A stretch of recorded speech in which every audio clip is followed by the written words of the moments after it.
Buenas tardes. En nombre de la directora del Museo, Varinia Brodsky Zimmerman, y de todo el equipo del Museo Nacional de Bellas Artes, les damos la más cordial bienvenida a este encuentro que estábamos esperando muchísimo desde que Macarena nos vino a proponer esta idea. La actividad se enmarca en el programa público de la exposición 145 años, Historia de una colección, que está en el segundo piso, la pueden recorrer y visitar, y forma parte también de ya los varios años que hemos venido trabajando al interior del museo sobre las nuevas epistemologías críticas de poder leer y estudiar a las mujeres artistas de la colección y sus contextos históricos y también transatlánticos, ¿no? Como en el caso del día de hoy. Así que estamos muy contentas de poder iniciar este ciclo de conversaciones y programas públicos que vamos a ir desarrollando a lo largo de la muestra este y el próximo año. Y queremos darle la más cordial bienvenida también a nuestras invitadas que nos acompañan el día de hoy. Voy a ir presentándolas en la medida en que van a ir ellas mismas sumando sus propias actividades para no tener muchos minutos de presentaciones ahora.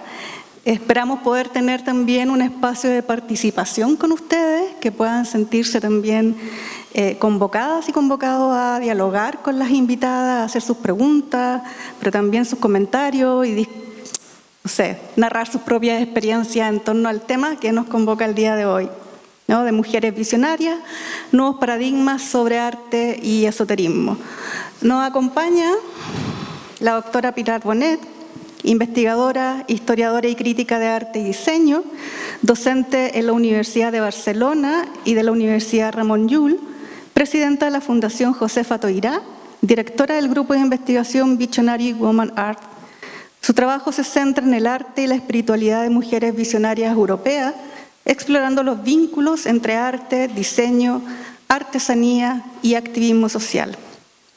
Ha comisariado exposiciones como La mano guiada, Josefa Toirá y Mach Hill, no sé si las pronuncio bien, luego me corregirá en tu presentación, y La medium en la Fundación Joan Brossa. Autora de Cosmología Esotérica y La mano guiada, colabora con museos y universidades en proyectos sobre creatividad mediúmnica y espiritualidad no dogmática, y actualmente integra el grupo interuniversitario ALMA, Artistas Visionarias Españolas 1900-2000. Bienvenida, Pilar.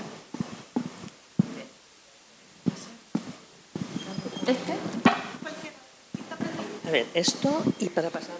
Si quieres yo los paso. Porque no tengo. Ya. Ponga el PPT. Ahí está.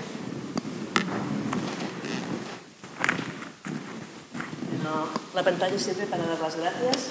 Aprovecho, estamos muy agradecidas de poder estar hoy aquí. Tienes que usar el micrófono, Pilar, para que te pueda no solo escuchar, sino también grabar. Es cierto, es cierto. Digo que aprovecho para agradecer al museo y a todos los que están participando la invitación y la asistencia. Muchísima ilusión venir a Chile. Hemos ido por toda Europa presentando la obra y la vida de Josefa Toirá, pero nunca nos habíamos acercado a este continente y nos parece la experiencia preciosa y de lo que vais a hablar, los casos de estudio también. Y me sorprendió mucho el título, antes te lo comentaba, ¿no? O sea, hablar de mujeres y prácticas o de creación esotérica vinculada al esoterismo no es tan habitual y siempre da como un poco de miedo, ¿no? Es decir, ¿de qué vamos a hablar? Bueno, pues sí, vamos a hablar de todo eso. Empiezo, ¿puedes pasar? Ah, ya has pasado. No. ¿Sabes que no veo tú? Bueno, esto es para que ustedes lo lean, en vez de explicarlo yo. Sí que es cierto que empezamos en el 2013 con una exposición de Josefa Toirá, que es una mujer nacida en un pueblecito de 400 habitantes cerca de Barcelona, para que se den cuenta de qué dimensiones de contexto cultural o social de alguna manera la determinaron. Pero desde el 2013, Josefa Toirá aparece en escena Y en ese mismo año aparece también en escena una artista sueca, Hilma af Klint, que van a recorrer el mundo y van como a abrir ventanas, puertas y umbrales hacia un más allá. Empiezo con una frase de Josefa Tolrà que me parece muy linda. Cuando la vi me puso como un poco así de piel de gallina. ¿Decís aquí o no? ¿De qué? Como... Sí. Bueno, entre las frases que escribe la medium Josefa Tolrà, 1880-1959, esta afirmación sobre el pequeño planeta Tierra resulta, como decía, muy entrañable y un buen mensaje para el futuro que se nos avecina. Teniendo en cuenta que cuando escribe sobre la habitabilidad de nuestro mundo, son los tristes años de la posguerra española y la dictadura franquista. La poesía de esta afirmación es una verdadera consigna de esperanza en el futuro de la humanidad. Aquí tienen una imagen de Josefa Tolrà. No es una fotografía de una mujer excéntrica viajando por el mundo. Ella nació, vivió y murió en la misma población. Y en vida no hizo viajes, pero una vez desencarnada viajó muchísimo por todo el cosmos y por todos los continentes. Josefa escribía y dibujaba como experiencia de su trance mediúmnico. Ella misma lo explica, estableciendo conexión con los espíritus de los muertos que le acompañaban. En una ocasión escribe: un ser de luz guía mi mano. Su vida estuvo marcada por grandes pérdidas. Vamos a poner el siguiente.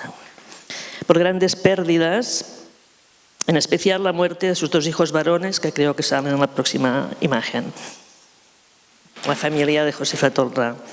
Es importante ver estas fotografías, porque no es una familia urbana, no es una familia burguesa, es una familia que trabaja en la industria textil y trabaja en el campo. Y es una población, ya he dicho, en este momento muy pequeña. Bueno, una vida marcada por pérdidas, en especial la muerte de sus dos hijos varones que veis en esta imagen. Y también experiencias extrasensoriales que le permiten visionar y dialogar con lo que ella denomina los hermanos de paz. Aunque no, bueno, eso no lo voy a leer. En una ocasión viajó a una ciudad cercana, muy cercana a Badalona, para visitar una medium, porque ella tenía una experiencia que le resultaba dolorosa y enloquecedora, que es que en su casa oía voces y veía personajes. La medium le hizo encaminar su vida o su misión de vida, explicándole que eso que le sucedía es que ella era una persona sensitiva que en ese momento había abierto uno de estos umbrales por el tremendo dolor de la muerte de sus hijos y que lo que estaba viendo y lo que estaba escuchando eran los espíritus o las almas que le pedían que llevara mensajes a sus familias o a las personas que aún le recordaban. En los escritos, Josefa Tolrà cuenta estas experiencias. Por ejemplo, dice: tenemos el deber de llevar a cabo la obra que nos han mandado. Somos los hermanos de la paz. En el dibujo titulado El geólogo y el jardinero, que me parece que es a continuación. No, puedes pasar. Sí, de 1955, aporta una bella alegoría sobre la idea del Edén que aparece en muchas de sus obras. Un Edén de energía y armonía que debemos proteger. Escribe alrededor de estos dibujos: todo por la paz, pero ¿dónde la estamos buscando? Sin presión literaria ni estética, eso es muy bueno, esta mujer de origen campesino escribió sobre astronomía, geología, filosofía, redactó novelas, poemas, recetas sanadoras e ilustró los textos y dibujos con retratos de personajes históricos importantes, fantasías astrales o también escenas bíblicas. Nunca, importante destacar esto, sufrió marginación ni recibió tratamiento psiquiátrico. Su reveladora creatividad nos enseña que aquello que los ojos no ven, el espíritu lo percibe. Fue a la edad madura, a partir de 1940, y tras una fuerte depresión, cuando se inició en los saberes del más allá, tomando conciencia de las doctrinas del espiritismo y la teosofía. Temas bíblicos o del Nuevo Testamento o del Antiguo Testamento.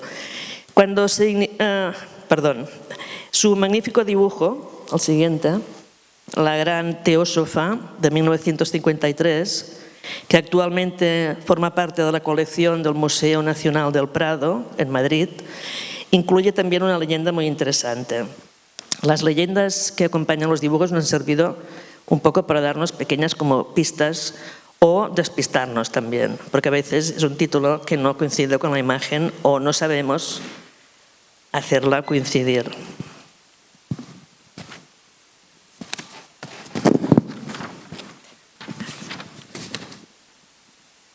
Puedes pasar. Así pues, empiezo a dibujar de muy mayor. Todo lo que estoy explicando es como un resumen, una sinopsis. Siento que no sea más breve, pero creo que es también, me parece mi responsabilidad de pasar aquí en Santiago de Chile, en este Museo Nacional de Bellas Artes, un poco de información arquitecturada sobre esta figura y esta autora que no conocíais, pero que seguro que a partir de ahora os va a sonar en muchos ámbitos y en muchas relaciones. Entre 1941 y 59 realizó más de un centenar de dibujos sobre papel usando materiales muy sencillos como el lápiz, el grafito, el lápiz de colores, la tinta, el bolígrafo azul y la acuarela. Cuando el papel era demasiado pequeño, cosía a máquina 2 hojas y dejaba las puntadas vistas, y así el escenario se ampliaba. También realizó bellas ilustraciones en varias libretas con poemas y reflexiones espirituales, temas de vida familiar y temas también científicos. Los títulos que escribe en los bordes del dibujo en ocasiones tienen forma de caligramas y no señalan el sentido de sus psicografías. Vendré a saludarte, soy tu vidente, Dios nos guarde. Es el texto que enmarca el dibujo, o el texto que dibuja, no, el dibujo que dibuja el texto, y al revés. Podemos pasar. Escribe en español y en catalán. Presenta faltas de ortografía y de redacción propias de una mujer con pocos estudios y escritora bajo automatismo psíquico por canalización. En ocasiones la caligrafía perfecta o agitada se funde con los textos ininteligibles o alfabetos encriptados de un lenguaje en ocasiones asémico, pero que no deja de ser un mensaje. Para ella la escritura no es herramienta para la comunicación, sino comunicación misma.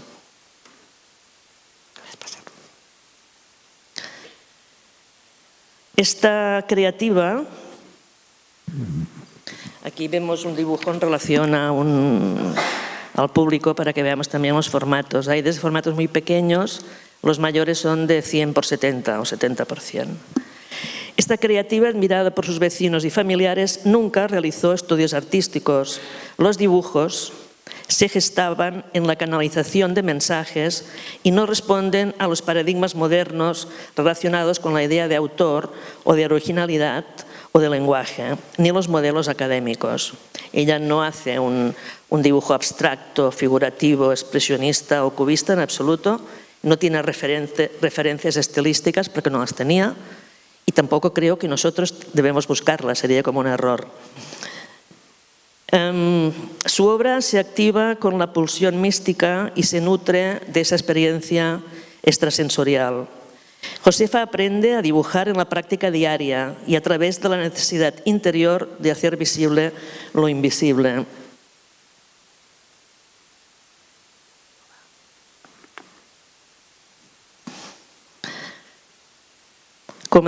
Como describen algunos de sus pequeños dibujos, hablando de la transmigración de las almas. Nunca quiso exponer ni comercializó sus obras. Eso es una constante en el grupo o la constelación de mujeres artistas que estamos estudiando desde Visionary Women Art. La mayoría coinciden en muchísimas cosas, aunque uno hable polaco, el otro checo, inglés, italiano, francés, coinciden en muchas cuestiones y una de ellas es la de no manejar la comercialización de sus obras, porque consideran que ellas no son las autoras, son solo las mediadoras, que su misión de vida es esa, intentan cumplirla con eficacia y con amor.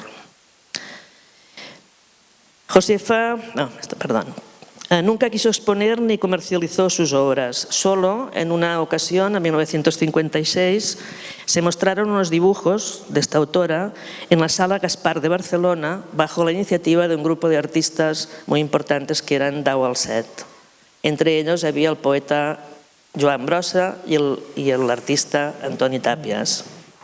Josefa Tolrà era seguidora de la doctrina espiritista, una filosofía espiritual que se introdujo muchísimo en Cataluña a partir de las traducciones que el editor Mainadé realizó sobre los textos del socialismo utópico de Fourier o de Cabet, asimismo los libros sobre espíritus y médiums de Allan Kardec.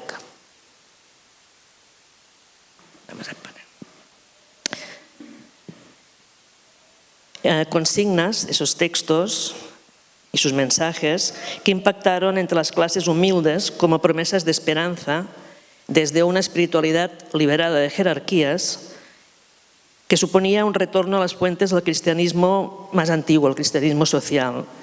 Este espiritismo se difundió formando parte de consignas pedagógicas y políticas para el futuro que debía ser de paz, caridad y progreso. Con frecuencia, Josefa Tolrà habla o escribe o hace referencia a conceptos como progreso, fraternidad, amor, alma, armonía o bondad. Las mujeres anarquistas fueron quienes expandieron el espiritismo en España a finales del siglo XIX, inculcando la pasión por la utopía y dando voz a las mujeres desde una propuesta republicana, disidente y de empuje cooperativista. La primera divulgadora del fourierismo en Barcelona fue Zoe Gamón en 1841, aparecen ya los primeros textos, y curiosamente, y muy interesante para nosotras, el primer Congreso Espiritista Internacional del mundo se celebró en Barcelona en 1888 y fue presidido por Amalia Domingo, activista feminista y espiritista. En el 1934 en Barcelona, durante la República, se llevó a cabo también un segundo Congreso Internacional de Espiritismo. El entorno familiar de Josefa Tolrà formaba parte de estos grupos espiritistas, pero que a partir de los años 40 eran clandestinos, era durante la posguerra española. Los miembros de los círculos teosóficos la visitaban para conocer su talento visionario, al mismo tiempo que los sacerdotes católicos controlaban sus actividades. Los dibujos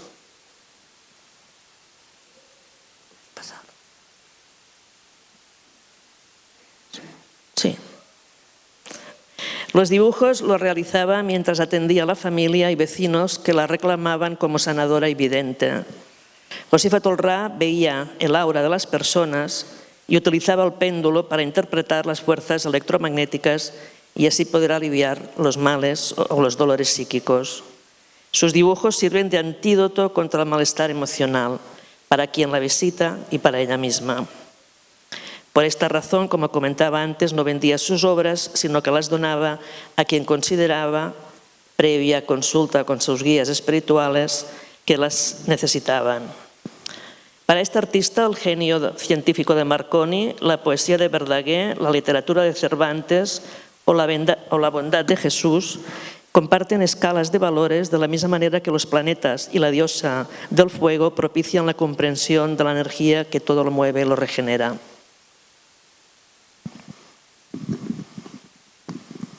No, ya está bien. Bueno, yo espero que miren con atención los dibujos que tendríamos que ver en directo, que es cuando damos cuenta de los filtros que hay tras cada capa de cientos, de miles, de millones de pequeños gestos, porque fijaros que dibuja como apuntadas. Los dibujos fluídicos de Josefa Tolrà, término de vocación cardeciana, parten de la mirada interior y recrean las formas simbólicas de las culturas y artesanías más ancestrales. Según explica la propia autora, el dibujo se inicia con un punto y su posterior dinámica de energía en forma de espiral, y nunca sé cómo empieza ni cómo acaba. Una actividad que realiza en la mesa del comedor durante la noche para aliviar el insomnio. Su legado artístico es, como pueden apreciar, detallista y extraordinario en su cosmogonía de creadora que borda y dibuja siguiendo las sendas de una cultura de mujeres antigua y eterna.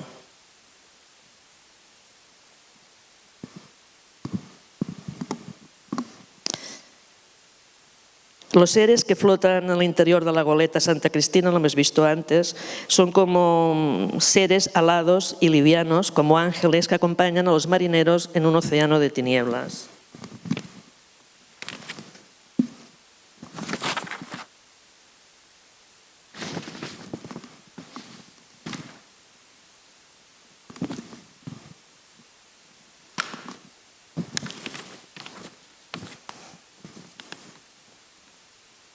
Las imágenes que ella produce y que ahora activamos con la mirada se activan en el proceso de regeneración interior, conducidas para ella y para nosotros en elementos fundamentales de la experiencia no sensorial ni racional. Como Josefa Tolrà aplica, el amor escribe, no puede haber paz donde no esté la armonía. Sus creaciones gráficas, es otro punto interesante de esta arquitectura de relato sobre la figura de Josefa Tolrà, sus creaciones gráficas no parten de esbozos previos y tampoco los bordados de gran perfección que realiza. Nunca dibuja un boceto, nunca hace un dibujo de los bordados previos y nunca corrige nada. O sea, puede escribir una novela de 40 páginas y es toda seguida, sin ninguna corrección. Casi que sin puntos y aparte también. O sea, es como una catarata precipitada de texto, de historia, que ella va como transmitiendo o va imaginando a partir de esa segunda voz. Y sus dibujos parten de los bordados. Esa es otra cuestión importantísima que he explicado y justificado en muchas ocasiones. Tenemos una tendencia habitual, una inercia, un tópico de gestionar las jerarquías artísticas por tipologías de materialidad y de técnica. Por ejemplo, lo más importante es la pintura. A continuación, quizás un dibujo. Lo más importante no es lo textil y quizá tampoco la danza.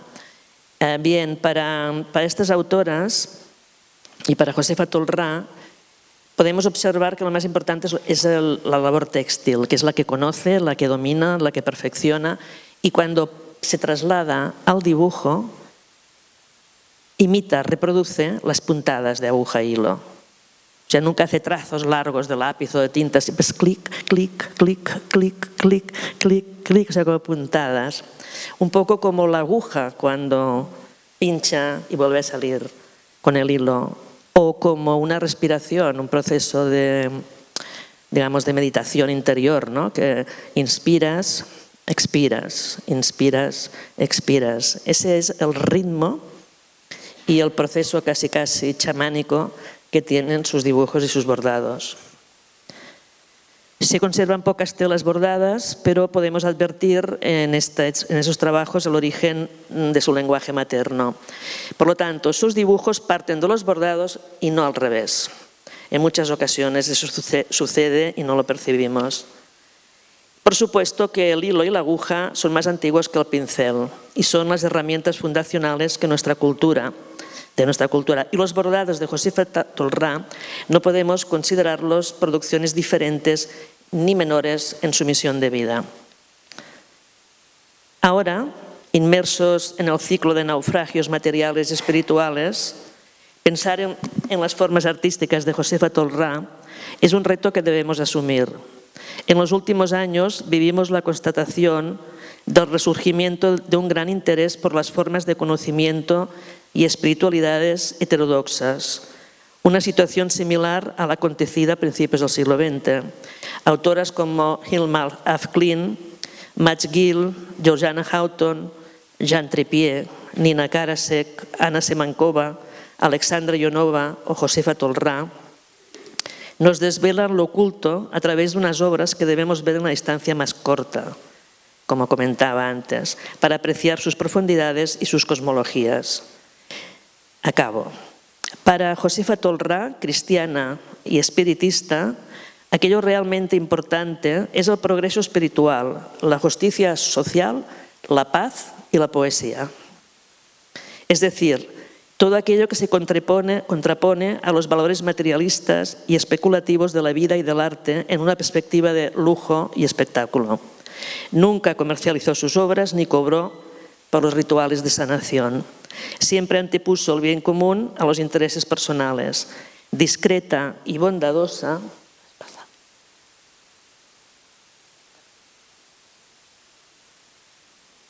Puedes pasar porque ya estamos acabando. Discreta y bondadosa, sus obras nos sirven para pensar en la posibilidad de seguir tejiendo futuros más confortables para nuestro pequeño planeta Tierra, que es la observación que iniciaba este texto. Vamos a ver las imágenes. Esta quizás es la última obra que realizó, porque es de meses anteriores. Bueno, ella no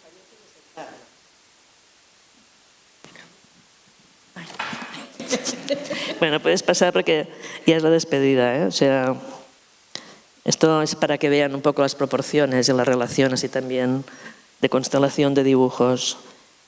Siempre que he expuesto dibujos de Josefa Tolrá, acostumbro a no poner las fichas técnicas, por muchos motivos que si queréis luego los hablamos. ¿Qué más? Bueno, hay 3 libros donde pueden ver estas fotografías que yo he utilizado, porque de hecho ha ido catalogándose toda su obra, especialmente con 3 exposiciones. Esta es la primera, el libro se titula Josefa Tolrá, Medium y Artista, es este libro. El segundo libro es el de la Medium y el Poeta, que es una relación, un diálogo entre Josefa Tolrá y el poeta experimental Joan Brossa. Y el último es este, que se titula La mano guiada, que también es una relación entre 2 autoras muy similares, aunque por supuesto nunca se conocen y nunca comparten un espacio físico. Bueno, pues lo que decía, seguir tejiendo futuros más confortables para nuestro pequeño planeta Tierra. Y la última imagen creo que es los logos de los 2 grupos de investigación y, pasa, siguiente, y las entra al Instagram por si no nos habíais encontrado. Muy bien, pues gracias.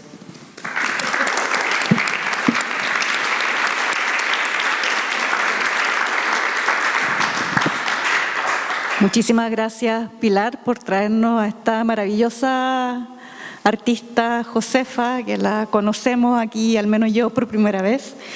Qué importante además conocerla en los contextos actuales que estamos viviendo a nivel global. Y el mensaje que transmite, sin duda, que es un espacio de reflexión y también de activación, ¿no? Y qué es lo que nos van a presentar también nuestras compañeras artistas, a quien gozosamente también presentamos.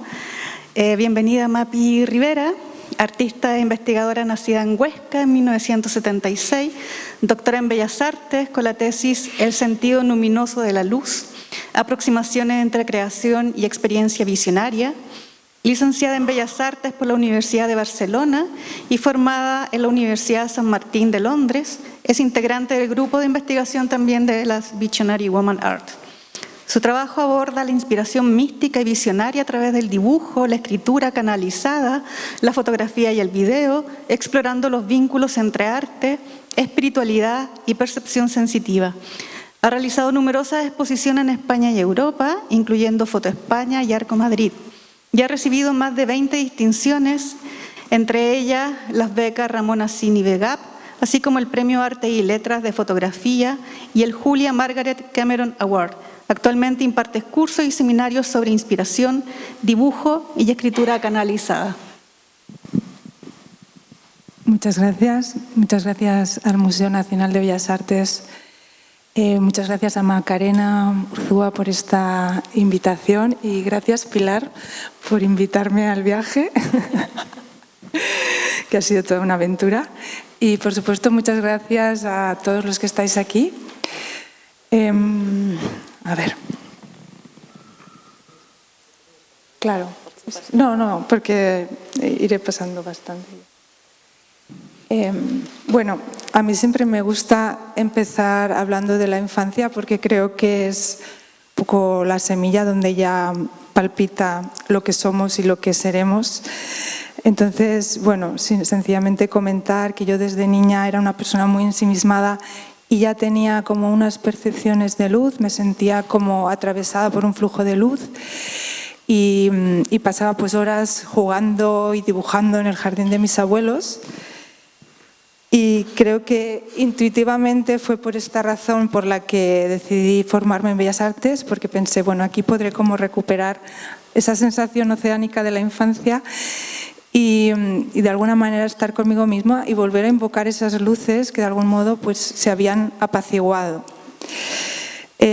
Cuando yo me formaba, realmente pues recuerdo ir a ver exposiciones y aprender cosas técnicas, pero sentía que algo me faltaba. De hecho, todas estas mujeres que ha mencionado Pilar, Josefa Torlá, Hilma af Klint, Emma Kunt, pues todavía no habían salido a la luz, sino hubieran sido un gran referente para mí. Entonces yo encontré, digamos, un lugar donde mirarme en las místicas del medievo, porque leía sus relatos, que muchos hablan pues, de estas percepciones de luz, de estas percepciones luminosas. La experiencia mística está muy relacionada con la visión de luz, y yo decía, anda, pues esto parece lo que yo he vivido y lo que yo vivo en momentos de inspiración, que justamente pues, eran esos momentos los que me impulsaban a crear. Entonces, bueno, pues allí me reconocí.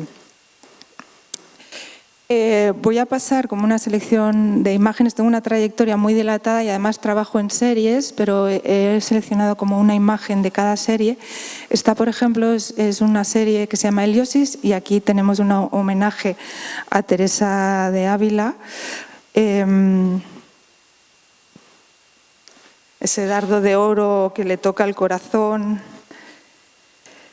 Y, por ejemplo, esta es otra serie también muy amplia que se llama sinapsis. La sinapsis es ese proceso que ocurre cuando dos neuronas se encuentran, pero para mí es más bien una sinapsis mística, ¿no? Y aquí me gustaría pues citar a Evelyn Underhill, que es esta estudiosa de la mística cristiana del siglo pasado, de principios del siglo pasado, que reconocía pues 5 fases en estos procesos místicos, ¿no? Uno era el despertar.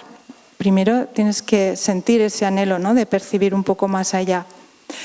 Después vendría la fase de la purificación, que Teresa de Ávila precisamente decía que era la más costosa, porque era como coger agua con las manos e intentar regar un jardín, ¿no? Ir cogiendo agua con las manos para regar un jardín. La siguiente fase sería la de la visión, cuando los místicos tienen todas esas experiencias de visiones que son transformadoras, ¿no? Porque de repente pues, la percepción de lo real se funde con otras percepciones muy intensas, ¿no? Y los límites entre lo visible y lo invisible se hacen porosos. Y después ella añade una fase, Evelyn Underhill, que no se había contemplado tanto, que es la de la noche oscura. No necesariamente en este orden, pero muchos místicos atraviesan esta fase. De repente tenía percepciones muy intensas y ahora las echo de menos, ya no las tengo tanto, ¿no? Y se dice que es como una fase previa a la última fase, que es la de la unión, que es a la que quería llegar yo con esta imagen, ¿no? Esa unión mística en la que ya no hay diferencia entre el que percibe y lo percibido, sino que uno es pura percepción, ¿no? Y como esa unión. Y en estas imágenes, ¿no?, pues yo intento reflejar ese momento de fusión, ¿no?, de fusión con la luz, que si bien toda mística es de algún modo pasiva, receptora, también hay este punto de activación, de entrega, de predisposición, ¿no? Por eso la imagen siempre está como un poco elevada en esa entrega y en esa predisposición receptora. Esta es otra serie que se llama Eufonía, son 12 trípticos que cada uno corresponde a una constelación zodiacal. Y bueno, yo cuando lo creaba no me di cuenta, pero eran unas imágenes muy oscuras y realmente estaban anticipando mi noche oscura del alma, ¿no? Y es esta cosa que tenemos los creadores, que creamos, pero también al mismo tiempo las imágenes nos hacen de espejo y nos hablan, ¿no? Entonces sí que es un momento, yo viví un momento muy crítico en el que hubo contenidos como del subconsciente que emergieron y se hicieron conscientes, un poco lo que yo estaba trabajando a nivel intuitivo con esta serie. Esta otra serie está realizada en Finlandia, se llama Kanajuri, que quiere decir invertir la raíz, y para mí fue una serie que tuvo un componente sanador, ¿no? De alguna manera, porque con esa crisis yo sentí como si el suelo se desapareciera en mis pies, ¿no? Como si tuviera todo lo que creía conocer y saber, de algún modo se esfumó, y como si tuviera que volver a echar esa raíz, ¿no? Y además las raíces, si veis, pues están como cubiertas de pan de oro, y el pan de oro tiene este componente de restauración o de la filosofía del wabi-sabi, que sirve para marcar las heridas como si fueran algo bello, ¿no? Algo que te enriquece. Y bueno, esta es otra imagen que se llama El sueño del corazón, es pan de luz. Formó parte de una invitación también para interpretar una obra de Goya y yo elegí, en lugar del sueño de la razón, elegí el sueño del corazón, porque siempre ha estado muy presente en mi trabajo, porque de alguna manera yo sentía que todas estas percepciones sensitivas, ¿no? Que estas percepciones de visión interior, sobre todo era como si el corazón tuviera un papel muy empático y muy fundamental en esas percepciones. Luego he llegado a sentir que de algún modo el corazón es como un broche que une nuestra dimensión espiritual con nuestra dimensión física. Y es que es verdad que para recuperarme de esta crisis yo empecé a meditar a diario junto a mi compañero y empezamos a canalizar y a recibir mensajes muy bellos y pues muchas veces nos hablan del corazón como un lugar que nos mantiene unidos aquí, como la sede también de nuestra esencia.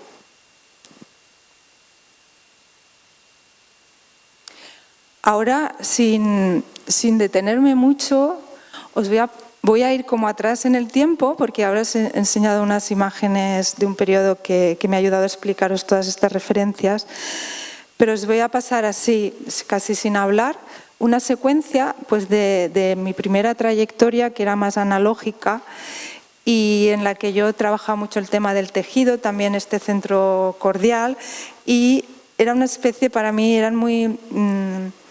como un proceso de metamorfosis que me ayudaba a descubrirme, ¿no? Y entonces ahora pienso que sería un poco esa etapa de purificación que decía Evelyn Underhill, en la que yo estaba continuamente descubriéndome para llegar como a esa esencia o ese cuerpo desnudo. Esto es del 98, y yo todavía estaba acabando la formación en Bellas Artes. Creo que tú viste estas imágenes, ¿verdad? Porque ya fue mi profesora.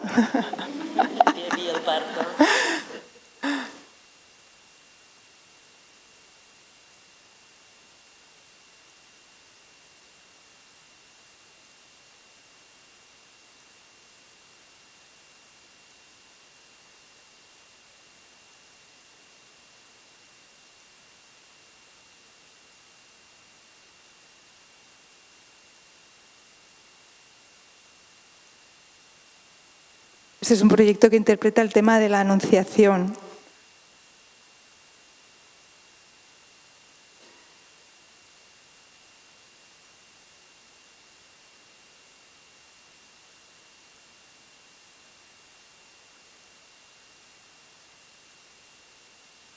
Bueno, y ahora brevemente os quiero comentar que paralelamente a todos estos procesos de creación también he realizado un proceso de investigación. Y bueno, sobre todo me focalicé me preguntaba yo, ¿qué ocurre cuando creamos, ¿no? Porque si bien os he hablado de estas fases de la mística, se ha cartografiado pues, la experiencia mística, chamánica, pero no la experiencia creadora, que tiene muchos puntos en común con la mística y el chamanismo. Y entonces yo creo que la gran aportación de esta tesis sobre todo es este diagrama que ordena los diferentes pasos que suceden mientras creamos, seamos conscientes o no, porque claro, yo al principio lo hacía de forma muy intuitiva y esta investigación me ayudó para entender pues mis propios procesos de creación. Entonces digamos que hay como una visión latente en el fondo y 3 esferas, que es la misma esfera que se va desplazando.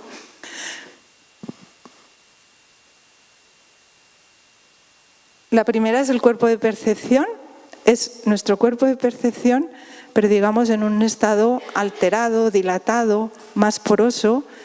Son esos estados pues a veces de ensoñación, de imaginación, ¿no? Que nos permiten captar esas ideas, esos eurekas. Y esto es así porque estas son imágenes que ilustraban mi investigación. Esto es así porque accedemos a esta otra esfera, que es la del cuerpo de saber, que se ha llamado de muchas maneras, el lugar de las ideas, de los arquetipos. Henry Corbin decía que era el lugar imaginal, incluso el lugar de los registros acásicos. Pero en mi experiencia, todos estos registros, símbolos y arquetipos en realidad son la manera que tienen los seres sutiles que habitan estas dimensiones de comunicar con nosotros. Esto es algo que yo he experimentado a través de los procesos de canalización. Es verdad que cuando tenemos una idea recibimos ese mensaje, pero cuando te preguntas un poco más, ¿no? ¿Y quién nos da este mensaje? ¿No? Por ejemplo, Josefa Torlá veía pues estos seres de luz, ¿no? Que han tenido muchas denominaciones, pueden ser ancestros, pueden ser guías, maestros. Y bueno, pues esta esfera sería estos mundos sutiles que tampoco están tan separados de nosotros, de alguna manera abrazan nuestra realidad, ¿no? Es como si nosotros estuviéramos dentro del útero de la madre y estas otras dimensiones están fuera, no somos capaces de verlas claramente, sí de intuirlas. Y si practicamos, yo creo que es algo que nos enseña o que se ha perdido, pero que yo creo que tenemos acceso a estas dimensiones. Pues aquí tenéis las esferas de Hildegarda de Bingen y, bueno, la escala de los arcángeles de Dioniso de Areopagita. Se ha llamado este lugar de muchas maneras. Y entonces lo que he llamado cuerpo de conocimiento, lo que hemos llamado cuerpo de conocimiento, es en realidad el lugar donde sería la traducción de esta experiencia, ¿no? Cuando una persona accede a este lugar, tiene una experiencia de visión y la traduce y la transmite, ya sea como las místicas, a través de escritos, ya sea a nivel imaginal, como todas estas artistas que hemos mencionado, ya sea un músico que compone una melodía o un chamán que hace una sanación también, pues eso sería el cuerpo de conocimiento, es decir, la traducción o el registro de esta experiencia que es genuina, porque ha tenido acceso a este lugar que es el lugar original, es el origen, por eso las obras son originales, ¿no? No están reflejando algo que ya está hecho, sino que se accede a la fuente, ¿no? Y cada uno a su manera, ¿no? Y cada uno con sus capacidades, pero al final es la traducción de esa experiencia. Bueno, aquí tenemos a Josefa, que sería, pues sus obras formarían parte de este cuerpo de conocimiento. Hilma Kunz. Y bueno, hay también unos campos de reflexión, pero no me voy a alargar porque ya sería muy... Pero bueno, mi tesis está online, si alguien quiere profundizar. Estos son unos dibujos que vengo haciendo ilustrando estos mensajes canalizados que recibimos. Y aquí, bueno, compartiros una serie más reciente que se llama Esporogénesis, que hace como un vínculo, una analogía entre la naturaleza vegetal y la humana. Y, bueno, Eso es curioso porque ayer en la universidad hicimos una meditación y surgió este mensaje que es bastante reincidente, en el que nos dicen que todos somos semillas, ¿no? Por eso la esfera, esta se llama oosfera, que es el óvulo de las plantas. Todos somos semillas que venimos a esta tierra a plantarnos aquí, ¿no? En nuestro cuerpo, y que tenemos esta opción, pues como de vivir una vida más aletargada o de atrevernos a echar raíz y a germinar, incluso a florecer. Y el florecimiento pues sería ese alineamiento entre nuestro propósito y nuestras capacidades, es decir, expresar lo que somos, lo que se nos da bien, con lo que estamos a gusto, ¿no? Y bueno, es un mensaje que muy bello, y incluso dicen que como cada uno de nosotros somos flores únicas, si alguno de nosotros no florece, pues es como una flor que se extingue, porque cada uno es un matiz, ¿no? de ese gran jardín.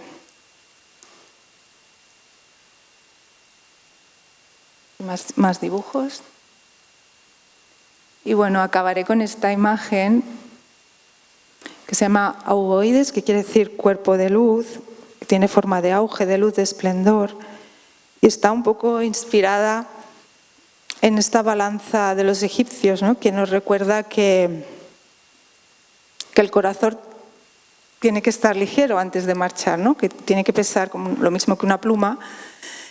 Y bueno, me gusta porque esta idea de tener esto presente pues nos ayuda como a vivir con más ligereza, con más alegría, y no hay que esperar quizá el momento del traspaso para vivir así, ¿no? Entonces, bueno, pues nada, acabo con esta imagen y muchas gracias.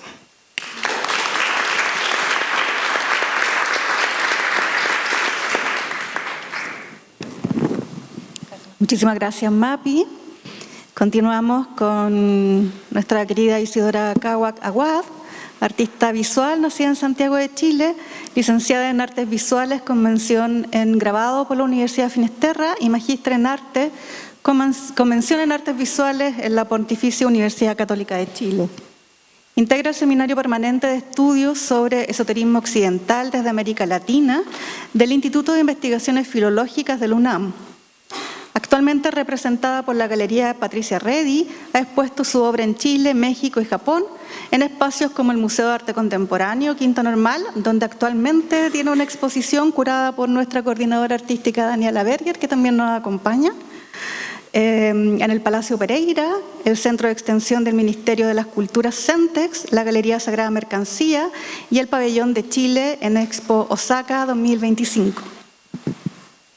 Hola a todas, a todos. Muchas gracias por la invitación, Macarena, al museo y a mis colegas también aquí presentes. Bueno, la siguiente presentación fue expuesta en el primer Congreso Internacional e Interdisciplinario sobre Creencias, Esoterismos y Religiosidades de la Universidad de Costa Rica.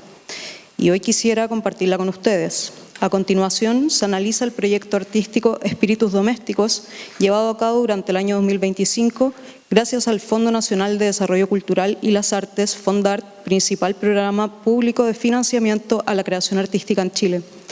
El proyecto consistió en la elaboración y ejecución de una investigación artística que articuló desde su formulación un proceso teórico y creativo de largo aliento, bajo un marco conceptual vinculado al esoterismo occidental. Este proyecto culmina con una publicación escrita y con una exposición de arte en el espacio cultural Galería Sagrada Mercancía, ubicado en la zona céntrica de Santiago de Chile. Como investigadora y artista responsable, considero necesario señalar que Espíritus Domésticos encuentra su origen en un acontecimiento biográfico específico, la experiencia del fallecimiento de un familiar cercano, concretamente de mi mamá.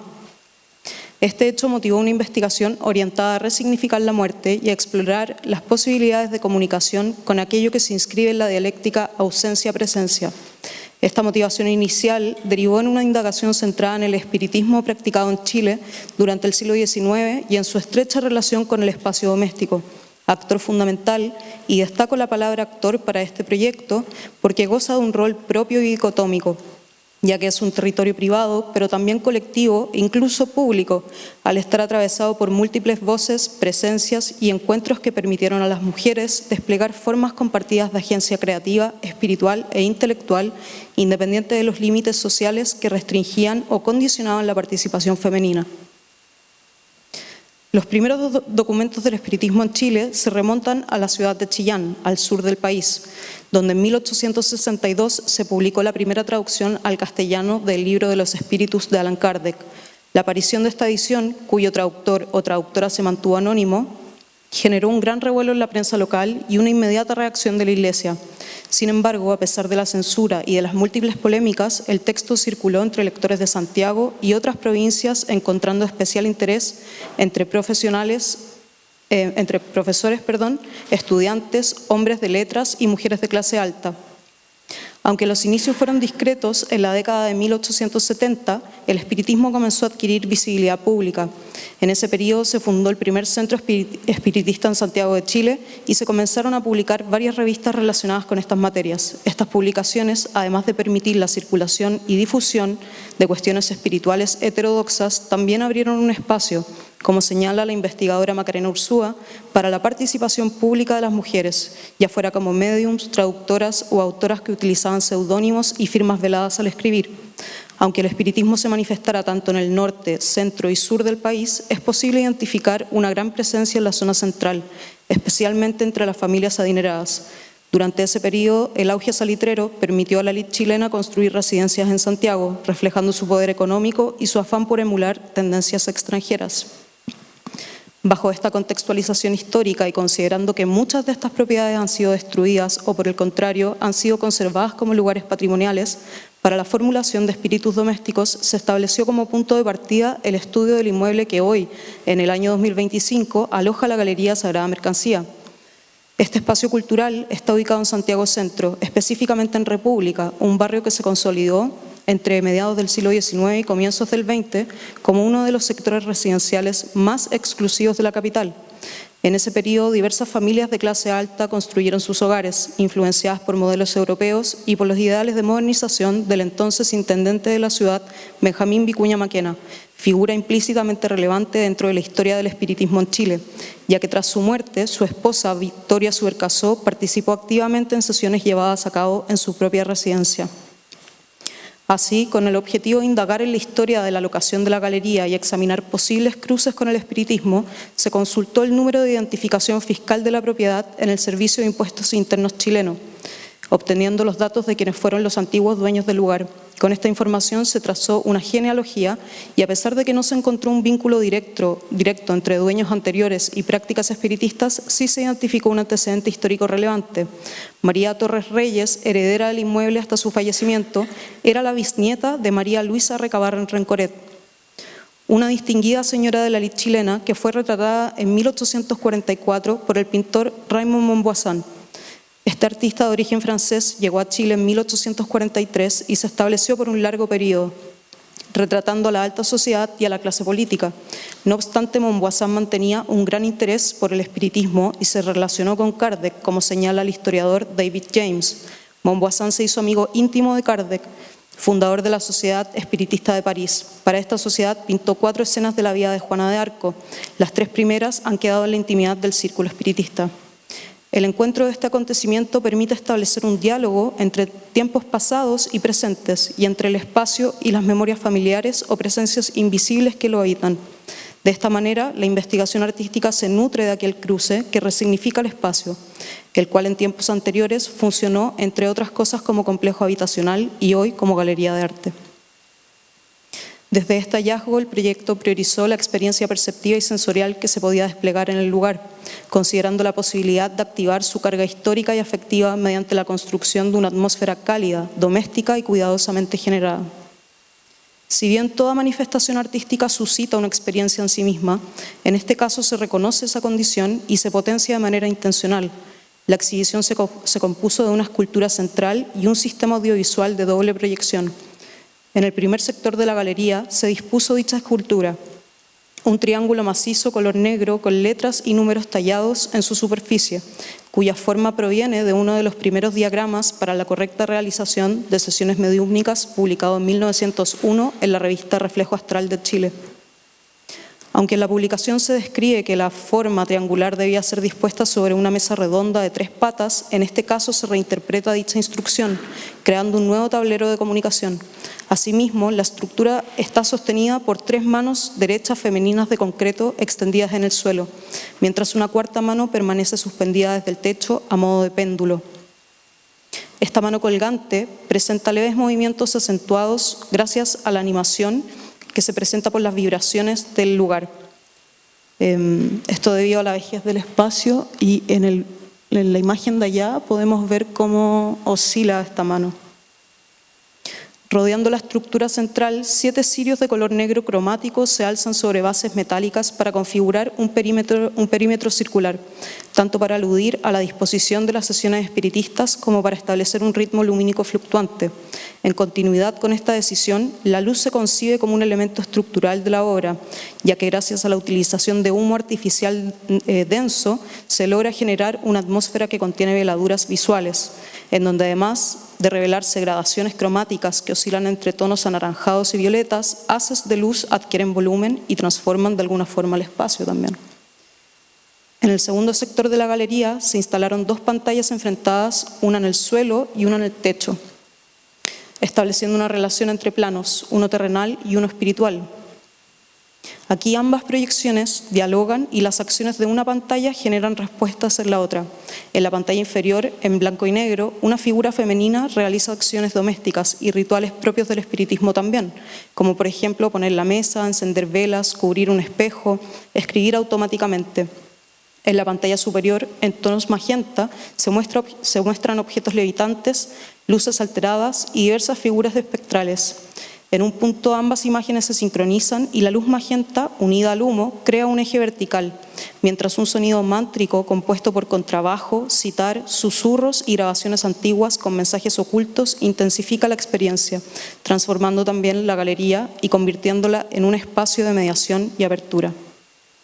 Para concluir, lo valioso de esta investigación radica en pensar si la práctica artística puede constituirse, en efecto, como un método legítimo de investigación dentro del campo del esoterismo occidental. Si bien el proyecto aún no ha concluido, Espíritus Domésticos reinscribe el espiritismo como un procedimiento epistemológico, sustentado en la experiencia. El conocimiento generado a partir de la activación analítica y reflexiva de los elementos permite considerar la práctica artística como un terreno de transformación, en el cual la elaboración teórico-práctica se produce a través de una experiencia que, además de modificar a quien la construye, también modifica a quien la enfrenta posteriormente. En este punto valdría recordar, como señala la doctora Karen Clairvaux, que poner entre paréntesis la experiencia suele ser mucho más fácil y sin duda más seguro que confrontarla. Sin embargo, tanto el arte como el esoterismo occidental se sostienen precisamente en la experiencia. Aquello que Antoine Febvre identificó como transmutación supone una metamorfosis ontológica, un pasaje de un plano a otro que transforma la raíz del ser y conlleva un proceso de gnosis que debe ser experimentado. En ese sentido, resulta necesario continuar profundizando la investigación entre arte contemporáneo y esoterismo occidental, pues en esa intersección se encuentra un área de estudio que podría ofrecer nuevos acercamientos a la creación y al conocimiento. Muchas gracias.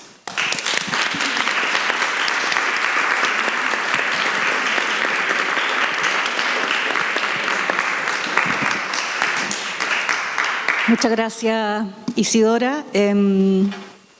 Acabamos de cerrar hace muy poco tiempo una exposición de Montbazan, una investigación que nos tomó 7 años de trabajo investigativo y bueno, en esta imagen que tenía Montbazan de sí mismo, grandilocuente, ¿no? Él se reconoce al final de sus años y lo escribe por ahí como que es el primer pintor espiritual en la historia del mundo occidental, ¿no? Ahora sabemos que no. Para finalizar, queremos presentar a Macarena Ursúa, principal responsable de este encuentro, y Nicolás Superbi, que nos traen la experiencia de esta artista chilena María Tupper, que se presenta en un contexto particularmente interesante dentro de la historiografía del arte de las mujeres en Chile. Macarena Urzúa, tengo tu biografía, es doctora en literatura hispanoamericana por la Rutgers University. Es profesora asociada del Departamento de Lingüística y Literatura de la USACH, de la Facultad de Humanidades. Su investigación se ha especializado tanto en la poesía chilena y latinoamericana del siglo XX y actualmente en escritura de mujeres en su relación con archivos, afecto y esoterismo. Sus artículos han sido publicados en diversas revistas especializadas. Es coautora de ¿Quién le teme a la poesía?, coeditora de Concisa, Original y Vibrante, lecturas sobre la revista Zigzag y Más allá de la naturaleza, prácticas y configuraciones espaciales en la cultura latinoamericana contemporánea, de las ediciones de la Universidad Alberto Hurtado del año 2019. Y Nicolás Supervi, que además nos trae una primicia de un documental. Es cineasta y docente formado en la Escuela de Cine de Chile, con un máster en producción y dirección artística para cine en la ESCAC de Barcelona y una licenciatura en cine documental en la Academia de Humanismo Cristiano. Su trabajo abarca la dirección, fotografía, montaje y dirección de arte en cine y video. Ha realizado obras destacadas como la serie Recetario, Papeles Sádicos, que tuvo premio Altazor el 2012 junto a Juan Pablo Langlois, el documental Isidora, los cortometrajes Andino y Jaime, ¿se pronuncia así o por letras? Sí. Y el largometraje de no ficción, Los fantasmas de María, que es lo que nos va a presentar hoy en un extracto, actualmente en desarrollo.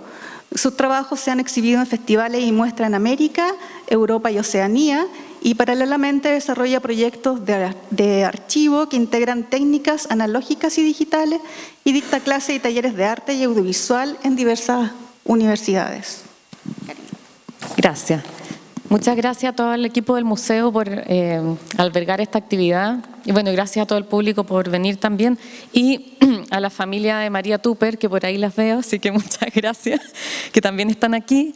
Y les quiero agradecer en particular porque sin el acceso a ese archivo yo no podría haber hecho una parte importante de mi investigación, porque digo todavía, sigo mirando este archivo porque es realmente fascinante. Y es un archivo que está conservado por mujeres, organizado por mujeres, ¿no? Y gracias a ellas que todavía pervive, ¿no? Esta es parte de una partecita nomás que se llama Lecciones desde el Astral. Les cuento un poco el contexto. Bueno, esto es parte del archivo María Tupper.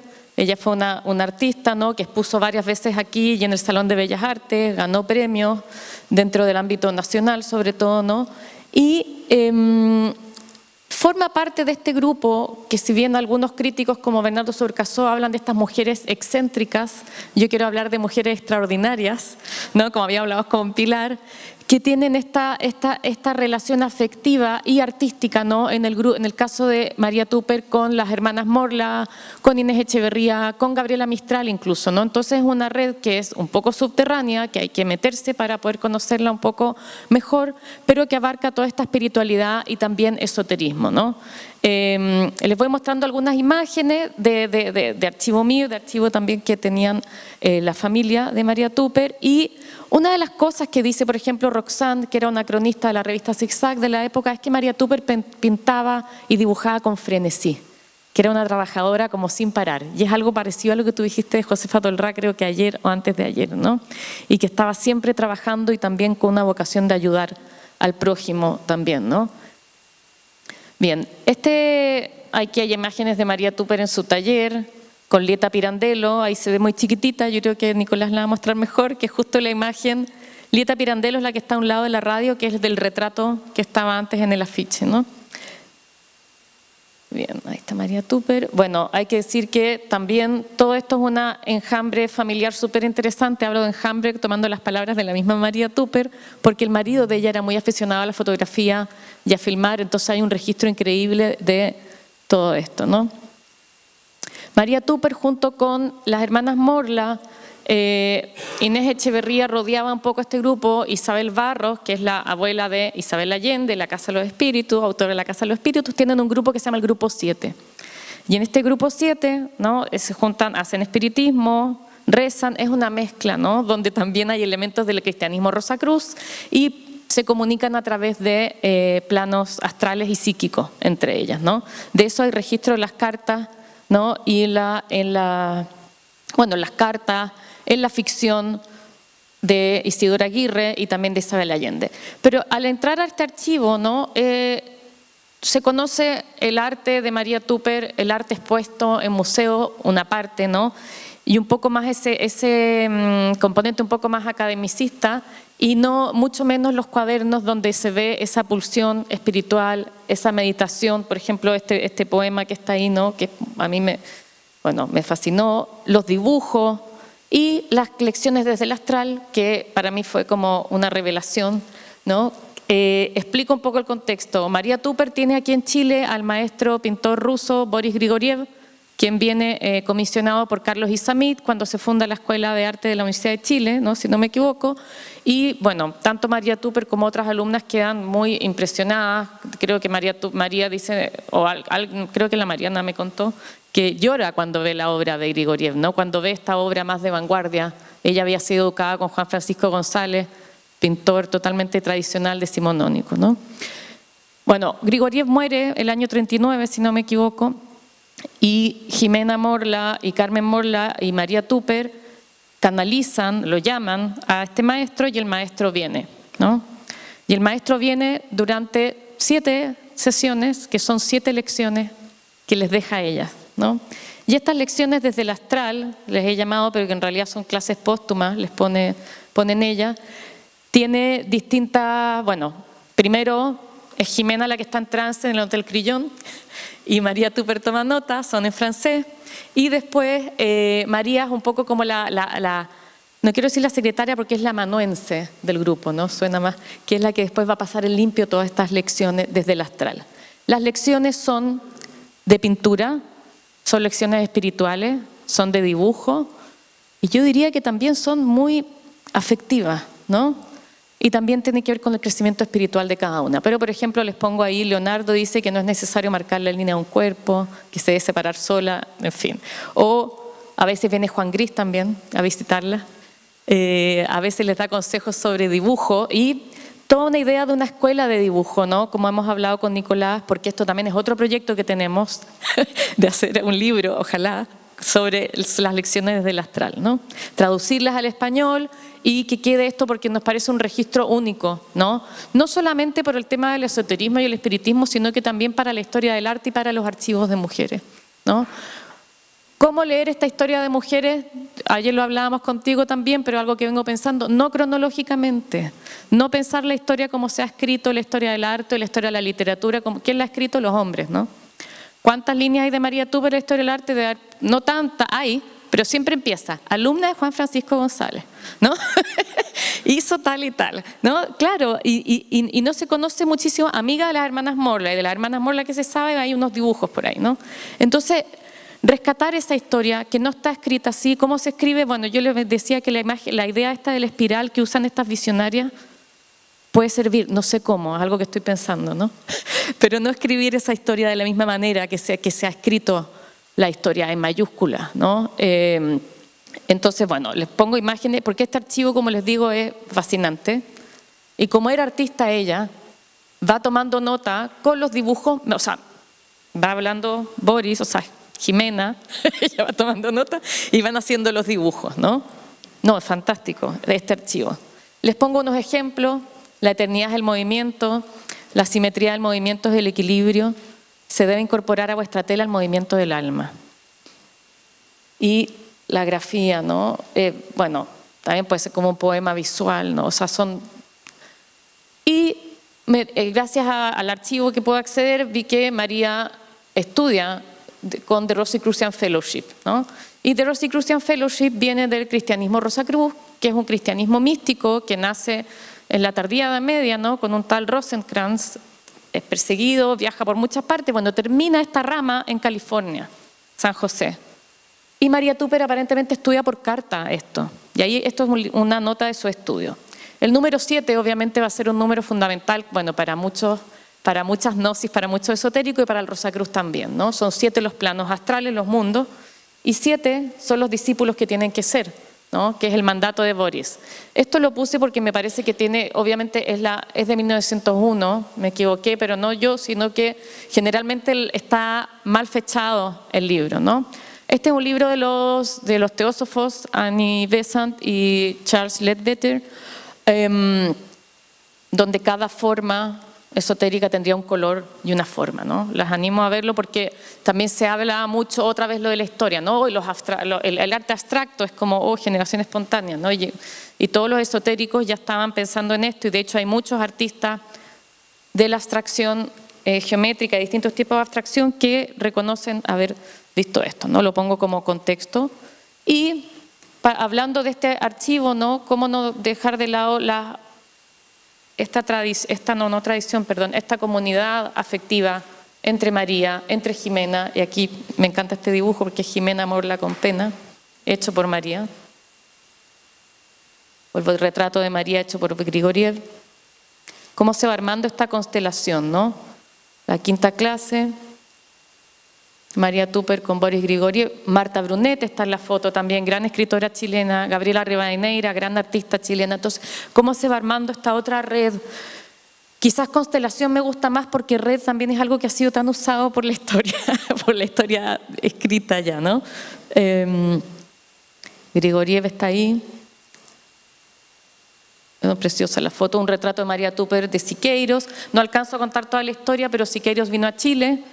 Y cuando viene a Chile, María Tupper le presta su taller, pero en una de las lecciones es Grigoriev que le dice que tienen que alojar a Siqueiros porque está perseguido, porque lo estaban acusando de haber matado a Trotsky en México. En fin. A esto quería llegar, cuaderno de meditación, donde se ven estos dibujos que me parece que tienen mucho que ver con las visionarias que tú has mostrado, total, ¿no? Y cómo emparentar quizás esta otra tradición, ¿no? Más allá del arte más academicista donde se ha leído a María Tupper, sino que también esta otra constelación, ¿no? De la telaraña familiar. Bueno, esto me encanta porque ella lo dice en uno de los textos, no lo alcanzo a leer, pero dice que ella estudia mucho sobre su genealogía familiar. Y dice que ella se siente parte de esta telaraña familiar y que ella siente como esto, como los átomos y el pasado y el futuro. O sea, se mandan unas reflexiones que son muy de física cuántica, ¿no? De repente, biología molecular, o sea, una cosa muy, muy increíble a partir de esta telaraña familiar, que además cabe la casualidad de que la familia de Vic Tupper es originaria de la isla de Guernsey, en Francia, que es la casa donde vivió Víctor Hugo después, ¿no? Y escribió su libro sobre las mesas parlantes. Es la misma, me parece que es la misma casa. Es muy loco todo. Otro dibujo que me parece hermoso de Jimena Morla, que es la que escribía el trance, ¿no? La Pavlova de los niños. Ellas conocen a Ana Pavlova, se hacen amiga de ella. Y Pavlova viene a Chile y ellas sienten también cuando Pavlova muere. Más cuadernos. Bonito, ¿no? Y los poemas, que yo creo que también ahí hay un potencial, ¿no? Otro dibujo, mira esto, increíble, ¿no?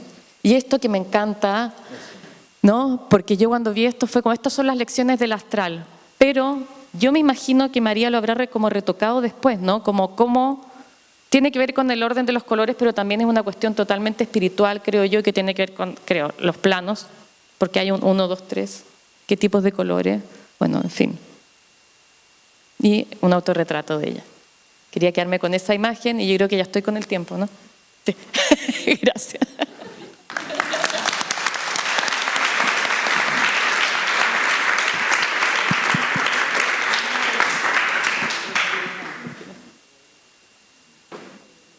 ¿Voy? Hola, ahí está. Bueno, un honor para mí estar aquí compartiendo. No conocía la obra de Mapi, me encantó y muy inspiradora de verdad. Y también lo de Isidora, que ya conocía, pero esto último que se está recién mostrando no conocía mucho y es muy bonito ver cómo hay conexiones, ¿no? Yo el tiempo que hemos tenido cada uno lo voy a ocupar mostrando un extracto de una película, ¿no? Más que hablando, así que principalmente voy a dar un poco de contexto para que se entienda lo que vamos a ver.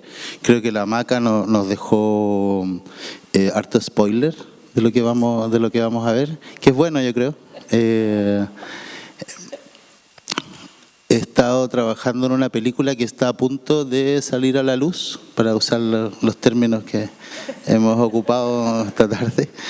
Realmente a punto de salir a la luz, porque ahora en noviembre estamos terminando el diseño sonoro y ya en diciembre cerramos las últimas cosas. Es un largometraje documental de 77 minutos.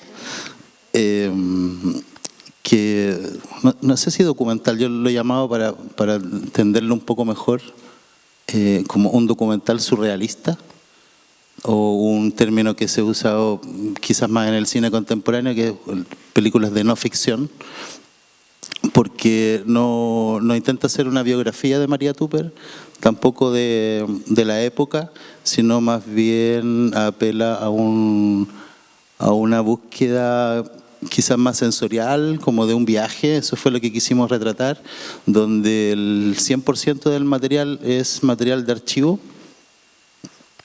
Para mí el proyecto nace hace como 20 años, cuando mi mamá me contó que mi abuelo había filmado películas en 8 milímetros en los años 30 y en los años 40. Y me lo contó cuando yo ya estaba en el primer año estudiando cine, ¿no? Hace 20 años atrás. Entonces eso me empezó a rondar en la cabeza y se empezó a transformar en una obsesión. Nunca aparecían esas películas que quería ver, conocer a familiares que ya habían muerto, o algunos, mis tías, madrina, mi mamá, verlas de niña, y poder ver a los más viejos, ¿no? De los que se contaban muchas historias, como por ejemplo la de la María Tupper. Hace no tanto tiempo encontré ese material, había estado en una maleta guardado, son 3 horas y media de material 8 milímetros, que fueron la base del trabajo, y se conecta con el material y el conocimiento del personaje de María Tupper.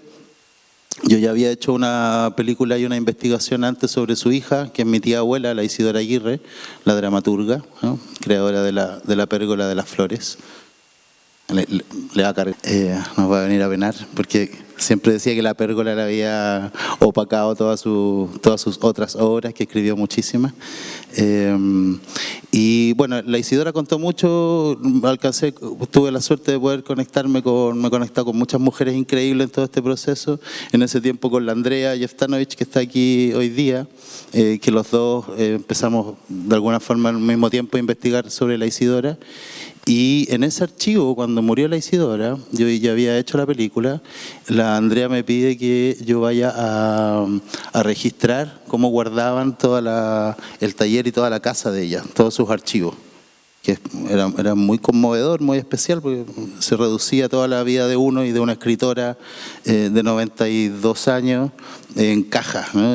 Seleccionadas y muy bien archivadas. Y en ese espacio me acuerdo de haber encontrado en esa investigación la imagen que mostraste tú, que dijiste que te gustaba mucho, que había coloreado después, al parecer, una teoría, la María. Me encontré con eso y con un texto que decía clases póstumas. Y eso fue increíble. Entonces empezó ese deseo mucho más fuerte de encontrar estas películas y de meterme en el mundo del archivo de María Tupper. Y eso hace muy poco que lo hicimos, hace 4 años encontré la maleta. Esas maletas me compré un proyector de 8 milímetros para poder ver el material, pero los proyectores, como eran películas tan antiguas, las películas se iban quebrando. Entonces me dio mucho miedo. Vi a la María, no sé, cosechando una acelga, ponte tú, a color, una cosa increíble, pero no podía seguir viendo. Entonces tuve que esperar para poder escanearlos bien, ¿no? Y bueno, y ahí pasaron un montón de otras coincidencias. Las películas viajaron a España, volvieron hace 4 años atrás, 3 años, poco menos de 3 años incluso, y eso fue un material que hemos estado montando desde ahí hasta ahora. Ahora el montaje de la película está listo. Entonces la película se arma a través de estos archivos encontrados, filmados por mi abuelo, por mi bisabuelo y por la Isidora Aguirre. Hay obras, cortometrajes. La Isidora Aguirre estudió cine en Francia a finales de los 40, entonces hay un material inédito también y hay una investigación que se está haciendo en paralelo de esta cineasta amateur, ¿no? Conocida como dramaturga, pero hizo cortometrajes con niños y unas cosas que algo van a ver que es muy, muy especial, muy particular. La familia también en ese archivo se juntaban después de los almuerzos, así como uno cuando niño hacía obras de teatro, hacían obras de teatro filmadas, pequeños cortometrajes. Siempre con una onda muy del juego, ¿no? Como no muy serio. De hecho, decían algunas anécdotas que mi abuelo tomaba algún libro de Shakespeare, pero por dentro tenía notas suyas. Entonces dirigía y se disfrazaban y aparece la María disfrazada. Y no hay niños, no son los niños actuando, son adultos disfrazados, pero siendo muy niños también. Entonces ese material es alucinante. Y luego todo el material de María Tupper, que tuve la posibilidad de poder entrar y que me diera acceso también la familia, para poder ver un mundo que es absolutamente distinto al que yo había escuchado, que para mí había sido muy, quizás muy natural. El mundo de la espiritualidad, de que levantaban una mesa de 3 patas de mármol. Yo escuchaba esas historias desde muy chico. Entonces, y además, bueno, estaba en un colegio católico, entonces, si el cura podía hablar con Dios, o sea, una mesa de 3 patas es lo de menos, ¿no? Entonces, yo siempre fui muy ateo en ese sentido. Lo que encontraba como anécdota. Pero luego de sacudirse un poco la rebeldía de ser ateo por estar en un colegio católico, uno queda también como en cierto vacío. Y yo creo que ahí encontré un mundo muy especial, como en ciertas profundidades, que es un archivo no conocido que a lo mejor nunca mostró tampoco la María, que son justamente dibujos en libretas, por ejemplo, que ni siquiera la familia conoce. O sea, lo que se conoce de ella como artista es como la artista hegemónica, ¿no es cierto?, de óleos, los retratos, los más acabados.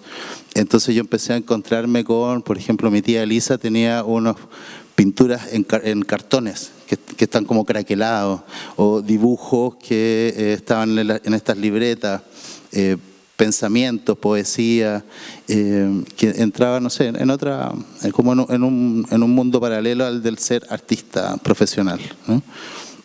Entonces, bueno, todo eso ha sido el mundo de inspiración en el que he estado absolutamente metido. Ya, por suerte estoy terminando, porque ha sido de una obsesión total. Me quedo dormido en las noches haciéndole zoom a una fotografía. Y bueno, yo hice una selección ahora para esta instancia que me pidió la Maca, de 16 minutos. No es un extracto, hice como un armado un poco raro, no tan raro, sino para que tuviera sentido como una unidad, para que ojalá lo pudieran disfrutar. Tiene una onda quizás más oscura de lo que es realmente la película. Creo que la película es algo más graciosa, tiene momentos de humor, pero aquí elegí como una parte que es como más inmersiva. Hay mucho negro, y nosotros también jugamos en el cine como a la cosa del género. Entonces hay mucho de ser tratamos de que fuese una película táctil, ¿no? También venía del mundo de las artes visuales antes del cine, entonces siento la película como muy física. Trabajamos justamente rescatamos material físico de 8 milímetros y filmamos las cartas, las fotografías, las pinturas y objetos, que son esos muñecos que aparecían en una de las fotos. Las filmamos también en película 16 milímetros. Las iluminamos, jugamos con las luces, con la cámara, con las lupas. Entonces hacíamos pequeños rituales con cada una de estas fotos, que era una locura, porque van a ver que es una foto pequeñita, probablemente debe ser una foto de este porte, que ahora nosotros vemos en pantalla completa, y además entramos a un detalle de esa foto. Entonces lo que queríamos hacer era que el archivo cobrara vida por sí solo, ¿no? No hay una voz en off, no hay un narrador, sino que ojalá que el archivo lograra desplegarnos parte de ese mundo y nosotros de alguna manera poder participar de ese espacio.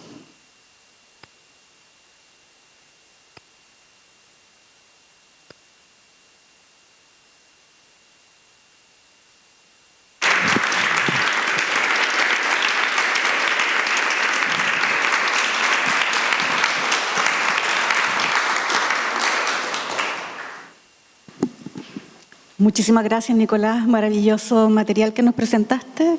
No sé dónde estás. Ahí. Gracias por presentarnos a esta otra María, llena de luz, ¿no? Llena de gracia. Que bueno, que nos muestra otra faceta de esta gran artista y también gran pedagoga, ¿no? Fue una gran educadora, María Tupper. Tenemos poco tiempo, yo hubiera querido que tuviéramos más para poder abrir la conversación. Tengo acá muchas cosas anotadas. Voy a hacer un pequeño repaso reflexivo para abrir una o dos preguntas antes que nos echen de la sala.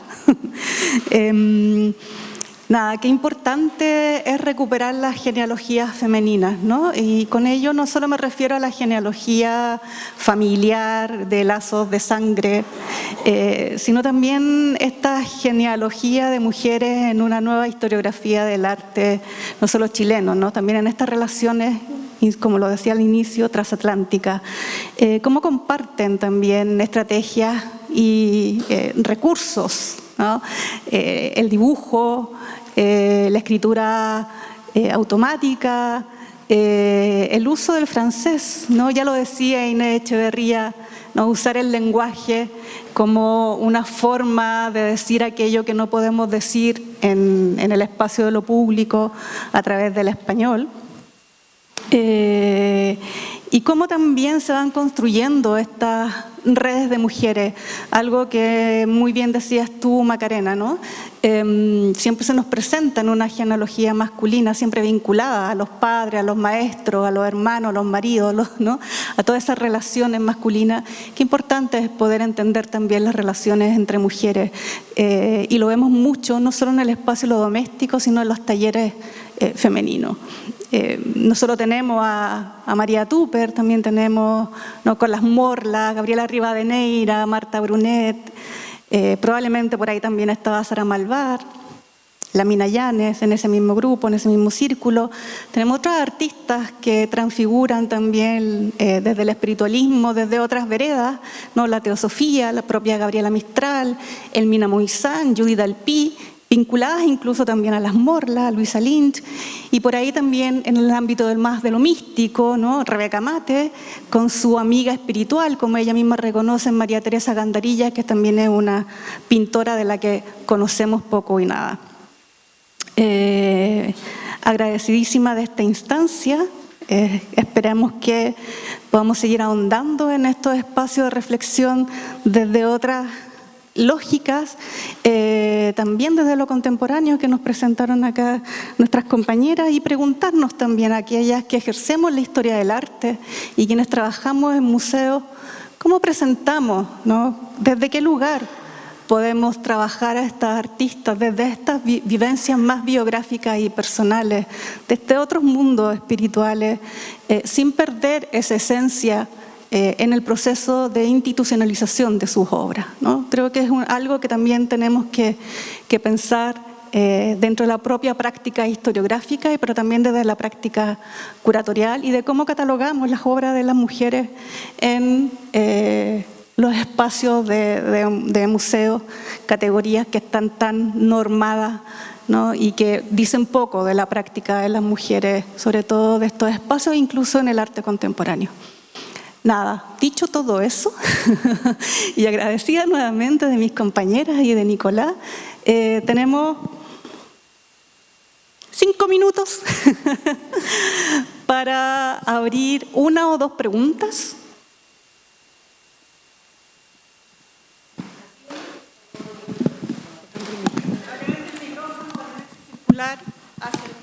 Si quieren acercar o me acerco yo. Toma. Ay, gracias. Primero, agradecer este espacio, la oportunidad de escucharlo. Y como es poquito tiempo, tenía un montón de preguntas, pero... Bueno, es una excusa para volver a repetir. Sí, pero voy a comentar solamente las más importantes, creo yo, para mí por lo menos, aludiendo al campo de investigación que trabajamos con Macarena y con Isidora. me llama la atención, bueno, Febre habla de cuáles serían como las características de lo esotérico para diferenciarlo de otros fenómenos. Y me llamaba mucho la atención, hago la aclaración, no soy artista, soy antropóloga, pero de la manifestación en general del círculo. Se dice que en la naturaleza son muy pocas o ninguna forma que tenga puntas. Entonces me recuerda también la obra de Steiner, que nunca utiliza en su trabajo la punta o lo evita totalmente. Y si bien de las artistas que mostraron, no las conozco a todas, a Gilma, qué sé yo, pero había una en particular que utilizaba líneas rectas, ella me llamó la atención, pero creo que además del círculo, lo que se presenta, yo mirándolo como espectadora, no como artista, aparte del círculo está como el movimiento. Hay de todas las frases maravillosas que emanaban de estas artistas, me llamaba la atención como la idea de vibra lo que es eterno, y mencionan el movimiento. Y uno de los rasgos del esoterismo habla del concepto de naturaleza viva. Yo llevo años estudiando esto y creo que por primera vez entiendo lo que quiere decir con naturaleza viva, como la vinculación, porque ellas mencionan que sus estados de trance, y creo que el profesor de arte menciona que como que se conecten cuando están caminando, cuando observan la naturaleza, al contrario de quizás de lo que uno podría pensar. Y lo otro es otro rasgo que mencionaba Isidora, que es la transformación, porque muchas veces se dice que estas mujeres ocultistas, espiritistas, teósofas, tienen un rol pasivo, como que son posicionadas por un espíritu. En cambio aquí estas artistas demuestran lo contrario.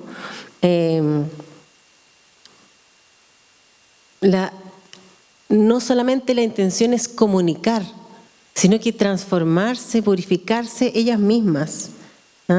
Voy a hacer un comentario de alguien que no admiro profundamente, pero Jodorowsky, citándolo como artista, él dice: el arte que nos sana no sirve. Y ahí está como la figura para mí del artista como sanador, como semilla. Y bueno, para no extenderme más, les agradezco mucho este espacio. Sí. Bueno, quería apuntar o subrayar una cuestión que he comentado y que luego ha vuelto a salir, que es la importancia que tienen estos archivos familiares, estos materiales, digamos, materiales frágiles, que la familia los ha conservado, y eso es un milagro para nosotras las investigadoras, poderlos hallar. Pero claro, es que son los materiales que nadie quiere, que nadie pide. O sea, un museo quiere una obra grande, de la artista que sea. Un coleccionista igual, quiere obras grandes. Y yo lo sé porque conozco museos y conozco coleccionistas y siempre quieren una cosa que sea más grande.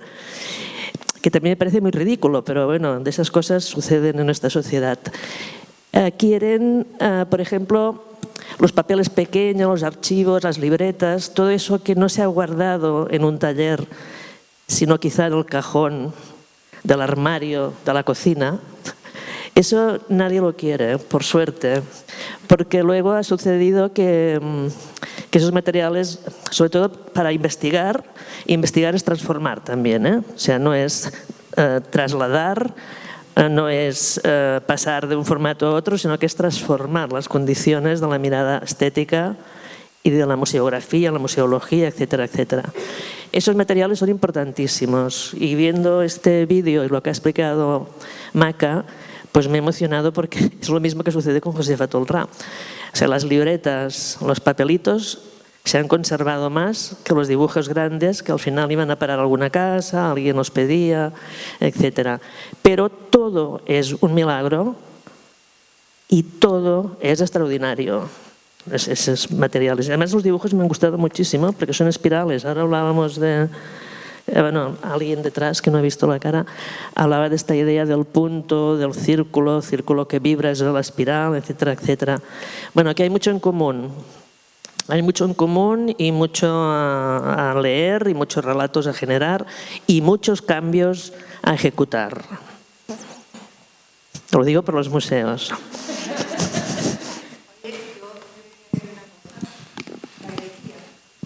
Tiene un espacio justamente para lo documental. Isabel Aninat, para quienes no la conocen. Tiene un espacio donde, que es justamente para poner archivos, esto y lo otro, que se llama el gabinete. Y siempre yo les digo a los artistas que tienen que poner sus... A ver, es para los documentos, para poner los trabajos no realizados, los bocetos, de dónde salieron sus inspiraciones, etc. Muy pocos lo usan así. Yo no puedo obligarlo, pero muy pocos los usan así. Y prácticamente los que lo han usado han sido nosotros, como galeristas, que con artistas ya muertos. Así que también hay una cosa de los mismos artistas que quieren mostrar obras completas, cuando no es tan interesante de repente. Pero por el poco valor que se le daba hasta hace poco a los archivos en general, yo que llevo 20 años trabajando mujeres artistas del periodo de la María Tupper y un poco anteriores, menos arte contemporáneo, lo lamento, conozco a la artista solo por su archivo, más que por su obra. Y Pilar, en el Museo Bellas Artes, aquí sí hemos estado haciendo esos cambios. No queremos la obra grande, queremos el dibujo, queremos el cuaderno. Hemos estado adquiriendo algunos bocetos, dibujos, anotaciones, por ejemplo, de los viajes de Celia Castro. Hemos comprado obras que están fuera del estándar canónico, precisamente por entender aquellas prácticas de mujeres que no caben en lo que cabía en los museos tradicionales hasta hace unas veintena de décadas. O menos tiempo, una década atrás. Así que el cambio lo estamos generando y esperamos que eso se le dé continuidad también en el tiempo. Muchísimas gracias a todas, a todos por acompañarnos, gracias a las compañeras también y a Nicolás por presentarnos estos maravillosos trabajos y reflexiones, y quedan invitadísimas a conocer el museo para quienes no lo hayan recorrido. Tenemos nuevas exposiciones y bueno, muchísimas gracias